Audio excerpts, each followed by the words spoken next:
conforme avanza la vacunación en todo el mundo, también se incrementa el miedo de muchos de volver a la normalidad. ¿De dónde vienen esos temores? ¿Por qué muchas personas se sienten así?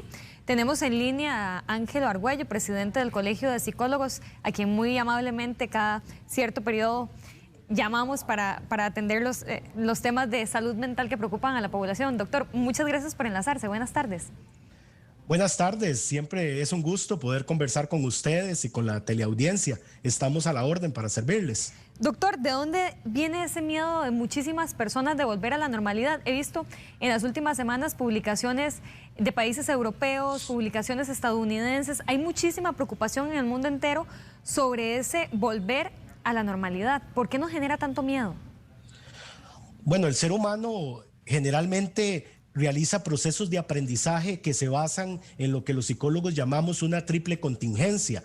Eso significa que hay siempre antecedentes, conductas, emociones y consecuencias que nos van guiando sobre cuáles son aquellos actos que nos dan seguridad y aquellos que nos ponen en peligro. Lamentablemente, la pandemia ha venido de una u otra forma a generar un aprendizaje casi que de corte crónico, para no decir estrés postraumático comunitario, que es lo que algunas revistas están planteando, la posibilidad de que haya toda una generación, llamémosle así, o toda una comunidad que, aunque se resuelva el tema del COVID por cuestiones de aprendizaje, por haber aprendido que el discriminante espacio abierto tiene como consecuencia, lamentablemente, lo más grave, que sería la muerte, que fue lo que tanto escuchamos por los medios de comunicación de forma repetitiva. Obviamente que eso genera un condicionamiento operante en cada uno de nosotros, que ahora que los estados nos digan, ya sí podemos salir a hacer las actividades de costumbre, no necesariamente se van a romper esos condicionamientos de forma automática. Llama la atención, doctor, que bueno, cuando comenzó todo esto de la pandemia, el pánico de las personas era al cambio de la rutina, y ahora más bien el pánico es a salir de esta nueva rutina, porque muchísimos inclusive no quieren volver a lo que conocíamos antes como la normalidad. Sí, es importante entender que el ser humano tiene lo que llamamos emociones primarias, como por ejemplo es el miedo y la ira. Querámoslo o no, en el afán de salvar vidas, se generó toda una política de que la gente comprendiera que por miedo, por sobrevivencia, debía mantenerse en confinamiento. Y eso estuvo bien porque sabemos que gracias a eso se salvaron muchísimas personas.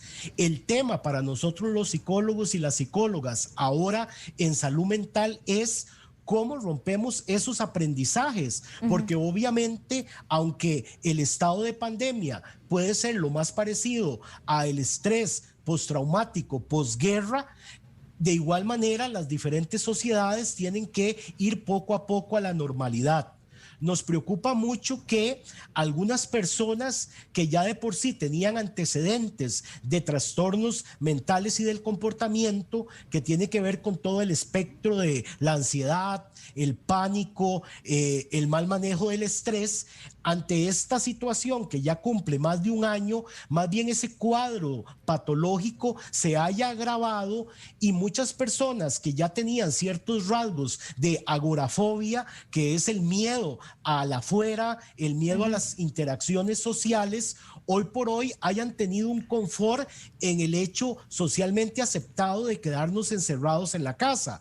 Pero en el momento que esto pase, el agravamiento del trastorno en sí podría colocar a la persona en desventaja con respecto a la rehabilitación que todos debemos llevar ahora. Doctor, ¿es posible que algunos o algunas decidan no regresar a la normalidad? Con la normalidad me refiero a las dinámicas sociales que teníamos antes. ¿Es posible que un sector importante de la población decida no retomar esas rutinas? Puede ser porque, querámoslo o no, el confinamiento a nivel laboral, según dicen los especialistas, ha tenido un aumento significativo en lo que es el rendimiento y la producción. Entonces, recordemos que los seres humanos somos seres productivos que muchas veces nos guiamos por eso. Si yo siento que yo he logrado hasta mejorar mi rendimiento estando en casa, pudiera pensar que la parte de socializar, de convivencia comunitaria, está en un segundo plano y por lo tanto no verlo como una prioridad que yo necesite retomar. O sea, todo el tema que tiene que ver con la recreación, con el ocio, con la convivencia social entre amigos, pasa a segundo lugar si yo me concentro en que más bien he podido producir más trabajando desde la casa, y eso quizá ha tenido hasta un reforzamiento por parte de las empresas o organizaciones, que uno escucha que hay empresas que ya hasta dejaron de alquilar edificios donde trabajaban sus colaboradores, porque ya dan por un hecho de que no es inteligente, en tanto el trabajador puede seguir trabajando en su casa y nos ahorramos esos alquileres. El tema, vuelvo y repito, es cuánto valor tiene la convivencia social, que no sabemos si vamos a volver a vivirla como en el pre-COVID, en lo que es la salud mental de nosotros. Doctor, ¿hay alguna forma de medir el miedo? Es decir, que haya manifestaciones físicas o emocionales del miedo que uno puede identificar. Claro, primero que todo tenemos que entender que después de esta situación tener miedo sería lo más normal de este mundo. Para mí lo más parecido, y quizás utilizo el ejemplo de los que hemos tenido que estar hospitalizados por mucho tiempo en un centro de salud. Hemos tenido la experiencia que cuando usted sale del hospital después de semanas o meses de estar internado, hay una sensación como de rechazo a los ambientes cotidianos, porque el cerebro dejó de calificarlos como seguros a inseguros, porque yo estaba sumergido en la burbuja de un hospital que se supone que me daba seguridad. ¿Y qué es lo que pasa cuando uno sale de un hospital? Si uno no asume el carácter instintivo, exploratorio, que por dicha tenemos los seres humanos, que es volver a retomar el caminar, el tomar el autobús, el salir al parque, pues podría yo más bien quedarme atrapado en una condición de falta de movimiento y sedentarismo, que era lo que yo tenía en el hospital durante los meses que estuve internado. Entonces, esa sensación es completamente normal. Aquí lo grave sería que esa sensación me supere en términos de el instinto de exploración que todos los seres humanos tenemos, y que tenemos que volver a actuar sobre el afuera para crear nuevamente una sensación expectativa de seguridad como la que teníamos antes del COVID. Doctor, ¿cómo debe ser ese proceso ahora conforme avanza la vacunación? En otros países mucho más rápido que en Costa Rica ya está de regreso muchísimas de esa normalidad, esas rutinas que conocíamos antes. ¿El proceso de adaptación, de regresar a la normalidad, puede ser un proceso de golpe o deberíamos tomárnoslo lentamente? Yo he observado que en el mundo todo se ha venido dando de manera paulatina y progresiva. A uno como psicólogo lo que le preocupa es un esquema de pensamiento que todos tenemos, quizás arraigado desde la infancia, que es lo que llamamos una visión catastrófica. Y algunos pacientes me decían en algún momento: doctor, pero ¿cómo no tener una visión catastrófica si esto es una catástrofe, verdad? Porque nosotros eso lo vemos como un pensamiento irracional. Entonces quiere decir que un pensamiento irracional se instauró por una época como racional. Tenemos que volver a colocarlo en el marco de lo irracional para tener la valentía de retomar nuestras vidas, independientemente de que la vida misma en sí tiene un riesgo, que es el riesgo de vivirla. Pero todos los seres humanos necesitamos una sensación, una confianza, algunos llaman como de falsa seguridad, porque seguro no hay nada, pero yo necesito sentir que yo mañana voy a estar bien. Es importante subrayar que ¿qué trajo el COVID? Trajo un posicionamiento del tema de la muerte como nunca lo habíamos vivido en la sociedad. Y eso no es que esté mal. Necesitamos sociedades que hablen del morir, familias que se preparen para la muerte de sus seres queridos, pero eso no nos puede congelar. Eso tiene que naturalizarse como algo propio de la vida, donde nos preparamos para la despedida de nuestros seres queridos y continuamos con nuestras actividades cotidianas, laborales y sociales, y los que profesamos alguna fe, pues pidiéndole a Dios que nos proteja. Doctor, lo otro que trajo también el COVID y la pandemia fue esa conciencia colectiva de la importancia de la salud mental. Hablaba la OCDE de la urgencia de invertir en temas de salud mental como nunca antes no se le había dado la importancia que requería. Bueno, y qué dicha, porque yo lo decía en alguna otra entrevista que la salud mental siempre ha sido el patito feo de la salud, y ahora esta situación pandémica pone sobre la mesa que es un área prioritaria, urgente, dice la OCDE.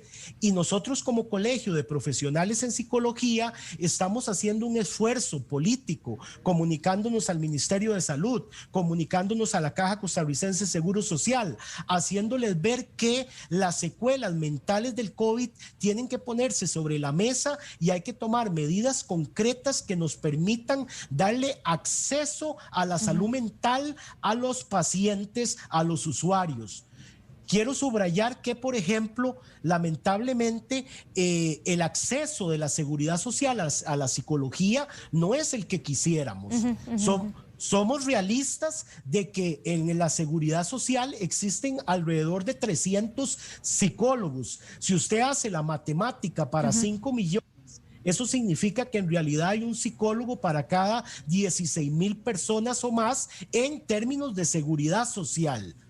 Un día de estos, y con esto no sé si me estoy alargando más de la cuenta, pero quisiera hacer notar algo. Un día de estos estaba haciendo fila en un EVAIS y uno puede observar que en un EVAIS, si hay 3 personas haciendo fila y el primero va porque se le subió el azúcar, lo van a valorar y lo van a tratar. Si el segundo va porque se le subió la presión, lo van a valorar y lo van a tratar. Pero si el tercero en la fila va porque se siente triste, porque tiene miedo, quizás es muy poco lo que la seguridad social le puede ofrecer en este momento, porque justamente los equipos básicos en salud de la seguridad social carecen del rol del psicólogo en cada EVAIS, como hemos dicho que debería ser en los más de 1,000 EVAIS que existen en Costa Rica. Y es que, doctor, inclusive antes de la pandemia, que las situaciones de salud mental no se habían agravado tanto, igual 2 de cada 4 personas requerían o tenían algún padecimiento mental. Por supuesto, porque antes de la pandemia ya estábamos sufriendo la modernidad del estrés crónico, y eso, por ejemplo, para los que trabajamos a nivel de hospital psiquiátrico, sabemos que desde hace unos 20 años para acá, lo que más provoca internamientos en los hospitales ya no es la clásica esquizofrenia o la clásica bipolaridad.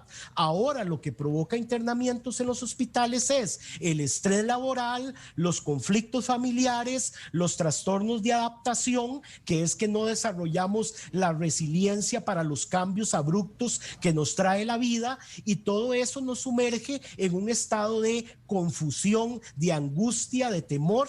Que, cuidado, no caigamos en la trampa de medicalizar todas esas emociones y simplemente volver una Costa Rica llena de fármacos, sino que debemos escuchar a esas personas, orientarlas, guiarlas y hacerles ver que tienen la capacidad de superar la situación.